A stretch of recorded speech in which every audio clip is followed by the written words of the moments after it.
মেয়েরা ভালোবাসা দিয়ে সংসার বানায় আর অবহেলা দিয়ে ধীরে ধীরে ভেঙে যায়। আসসালামু আলাইকুম, হ্যালো এভরিওয়ান। আমার আরো একটি ডেইলি ব্লগে আপনাদের স্বাগত জানাই। আজকের ভিডিওটি আমি শুরু করেছি 10টার পর থেকে। আসলে 10টা সাড়ে 10টার দিকে আমার বাচ্চা, হাজবেন্ড ওরা খাওয়া দাওয়া করে যে যার মতো চলে যায়। বাচ্চা স্কুলে চলে যায়, হাজবেন্ড অফিসে চলে যায়। তারপর বাসাটা ফাঁকা হলে আমি আস্তে ধীরে ঘর গুছিয়ে নিই। সকালে মোটেই টাইম পাই না ওইভাবে ভিডিও করার। এই তো বাচ্চার রুমটা সুন্দর করে ক্লিন করে ফেলেছি, গুছিয়ে নিয়েছি। এরপরে একটু বারান্দায় গিয়েছিলাম, বারান্দায় যে একটু বাহিরে দেখে গাছগুলো দেখে আবার চলে এসেছি। এই তো সজনে ডাঁটা কেটে নিচ্ছি। আজকে ভেবেছি সজনে ডাঁটা দিয়ে রুই মাছ দিয়ে আর আলু দিয়ে পাতলা ঝোল করব। এটা আমার বাসার সবার পছন্দ।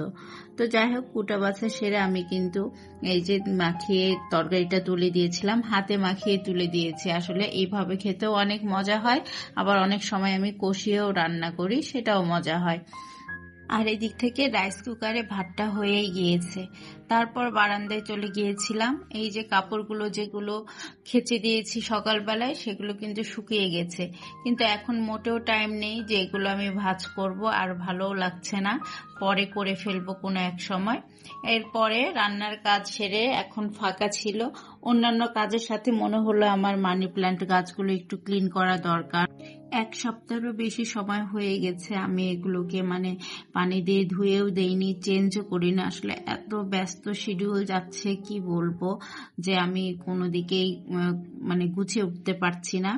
তো যাই হোক, আজকে একটু সময় পেয়েছি, এই ফাঁকে ভাবলাম যে আমি একটু এটা ক্লিন করে ফেলি। সাথে পাথরগুলো, জারটা সুন্দর করে ক্লিন করে নিচ্ছি। এদেরকে ক্লিন করলে না, এদের দ্রুত যেমন গ্রোথ হয়, আবার দেখতেও কিন্তু অনেক ভালো লাগে। এই পাথরগুলো কিন্তু সাথে সাথে ক্লিন করে দিতে হবে। এগুলো তো অনেক সময় ময়লা লেগে শ্যাওলা পড়ে যায়, তখন আর দেখতে ভালো লাগে না দীর্ঘদিন পানি চেঞ্জ না করলে। তো যাই হোক, এই তো দেখেন এখনই দেখতে কতটা সতেজ লাগছে। আমি অনেকদিন আগে নার্সারিতে গিয়ে একটা মানি প্ল্যান্টের গাছ কিনে এনেছিলাম। সেটা থেকে আমার বেশ কয়েক জায়গাতেই আমি চারা করতে পেরেছি, হয়েছে, আর আমার কিনতে হয়নি।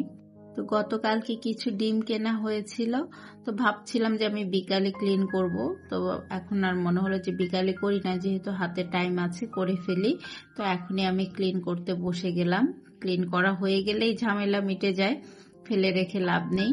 তো যাই হোক, এগুলো ক্লিন করতে বসে গেছি। আবিদ বাবু একটু পরে স্কুল থেকে চলে আসবে। এর মধ্যে আমি যতটা কাজ সারতে পারি ততটাই আমার ভালো, বাচ্চাকে টাইম দেওয়া যায় আসলে। আর সারাক্ষণ যদি কাজের পিছনে লেগে থাকেন, ওইভাবে কিন্তু বাচ্চাকে টাইম দেওয়া যায় না। এই জন্য একটা টাইম পর্যন্ত কাজ করার পর ট্রাই করি আমার বাচ্চাকে সময় দিতে। কারণ ছোট মানুষ, আপনি যদি সময় না দেন, ও কিন্তু ওর মতো করে নিজস্ব একটা জগৎ তৈরি করে সবকিছু করতে থাকবে। তো যাই হোক, এই যে ক্লিন করে নিয়েছি সবকিছু, এখন দেখতেও অনেক ভালো লাগছে। আসলে একটা পরিপাটি সুন্দর রান্নাঘর দেখতে কার না ভালো লাগে। সব সময় এখানেই আমাদের বেশিরভাগ সময় কাটাতে হয়।